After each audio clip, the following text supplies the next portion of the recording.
आहेत असं म्हटलं जातंय. पूर्ण तुमचं विमान खाली आलं नाही, तुम्ही हवेतच आहात असं म्हणताय, ते काय सांगा आमदार झाल्यापासून?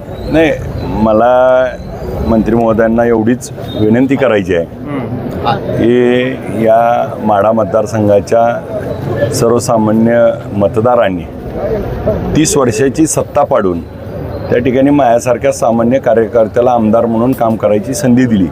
आणि मग काम करायची संधी दिल्यानंतर मी रोज त्या ठिकाणी लोकांमध्ये राहून लोकांचे प्रश्न सोडवणे, लोकांचे प्रश्न मांडणे, आणि ही माझी फर्स्ट इनिंग आहे. त्यामुळं मी माझा परफॉर्मन्स जेवढा चांगला देता येईल त्याचा मी प्रयत्न करतो आहे. ह्याचा अर्थ जर तुम्हाला मी हवेत असं वाटत असेल तर मग ही नेमकी हवा कोणाच्या डोक्यात आहे हे तपासणं आपणच गरजेचं आहे. तुम्ही अभिनय करता असं ते म्हणतात, ॲक्टिंग करत नसतो? नाही, परवा मला म्हणायचे रील स्टार आहे, आता अभिनय म्हणतात. मग एका माणसाच्या अंगात काय ना काय तर असायला पाहिजे कलागुण. ते कलागुण आम्ही दाखवतोय. बाकीचे कलागुण ज्यांच्याकडे आहेत त्यांचे आपल्याला सगळ्याला परिचित आहेत. माझे आपले चांगले गुण सगळ्या समोर येत आहेत. पुरातली माणसं अडकलेली माणसं काढायला हेलिकॉप्टर मी बोलवलं, पण हेलिकॉप्टर गेल्यावर ही गाडी म्हणतोय की मीच बोलवलं असा प्रचार करतोय. नाही, माझी पालकमंत्री महोदयांना एवढीच विनंती आहे की माढा तालुक्यात काय चाललंय ह्याची कल्पनाच मी वेळोवेळी आपल्याला देत होतो. तहसीलदार असतील, प्रांत असतील, कलेक्टर असतील, मी सातत्यानं 10 दिवस तिथं राहून होतो. आणि मग हेलिकॉप्टर मागवलं पाहिजे ही त्या ठिकाणी आम्ही तुमच्याकडेच मागणी करणार पालकमंत्री म्हणून. तुम्ही आणलं म्हणजे काय तुमच्या घरचं नव्हतं, ते पण ते सरकारचंच होतं. त्या सरकारमधलाच मी एक लोकप्रतिनिधी आहे. आणि मग तुम्ही आणि मिळून मी केलं हे म्हणणं देखील योग्य नाही. हे त्या ठिकाणी आलेल्या पायलटनी, मिलिटरीवाल्यांनी त्याला काढलंय. त्यांचे जीव वाचवण्यासाठी संदेश देणं, माझ्या मतदारसंघात असलेला प्रश्न मांडण्यासाठी मला लोकांनी लोकप्रतिनिधी केलंय. मी माझं लोकप्रतिनिधी म्हणून मी तुमच्याकडे प्रश्न मांडला. तुम्ही हेलिकॉप्टर आणलं का कुणी आणलं याच्यापेक्षा ते जे जीव वाचले हे महत्त्वाचं आहे. मी श्रेय घ्यायच्या भानगडीत पडत नाही, आपण तरी का पडताय? भाषणामध्ये तुम्ही मगाशी म्हणला की भाजपचा झेंडा जिल्हा परिषदेवर येईल असं म्हणतायत. कोण अध्यक्ष होईल जिल्हा परिषद? आपल्याला 9 तारखेला नक्की लक्षात येईल. राष्ट्रवादीचा होईल, दोन्ही राष्ट्रवादी. 100%. 100%.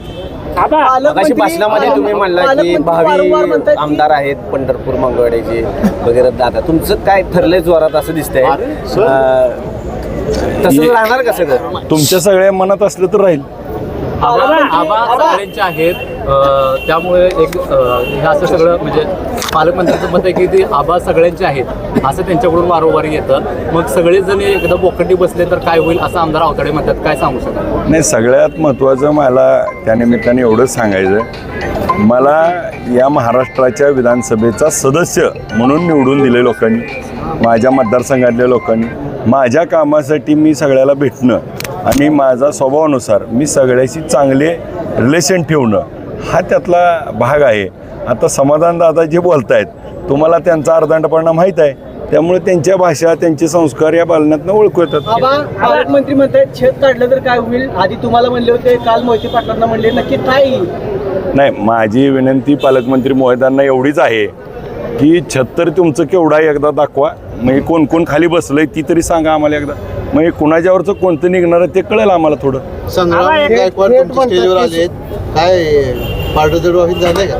नाही, संग्रामदादा गायकवाड आमचे सहकारी, जे चळवळीत काम करणारा नेता म्हणून त्या ठिकाणी सर्वसामान्यांमध्ये स्वतःची ओळख निर्माण वेगळी करणारा त्या ठिकाणी एक आमचा सहकारी. त्याला पुढच्या काळामध्ये आम्ही संधी देऊ आणि त्या संधीचं ते देखील सोनं करतील. आणि या निवडणुकीमध्ये ज्याचा दुफळीचा फायदा समोरच्याला होऊ नये एवढा मनाचा मोठेपणा दाखवून त्यांनी आमच्या विनंतीला त्या ठिकाणी मान्यता दिली. त्याबद्दल आम्ही त्यांचे सर्वांच्या वतीनं त्या ठिकाणी मनपूर्वक आभार मानतो. शक्तीपीठ महामार्ग फायदा ही झाला आहे म्हणून तर आज तुम्ही प्रश्न विचारला लागलाय ना. शक्तीपीठ महामार्गासंदर्भात माझं आणि मुख्यमंत्र्यांचं बोलणं आमदार अभिजित पाटलांनी ऐकलं आणि ते म्हणून ते श्रेय करतात. शक्तीपीठ आणला. प्रत्यक्षात तसं काही परिस्थिती नाही आहे. नाही, माझं मुख्यमंत्र्यांचं श्रेय आहे शक्तीपीठ इकडनं वळवायचं. आमचं म्हणणं काय आहे, मुख्यमंत्री महोदयांनी याबाबत विधानसभेतच जाहीर सांगितलंय. आता मुख्यमंत्र्यांनी माझं नाव घेऊन सांगितलं, मग आता मुख्यमंत्री महोदयांना पालकमंत्री महोदयांनी सांगायला पाहिजे होतं की ती विरोध पार्टीचा आमदार आहे त्याचं तेवढं नाव घेऊ नका.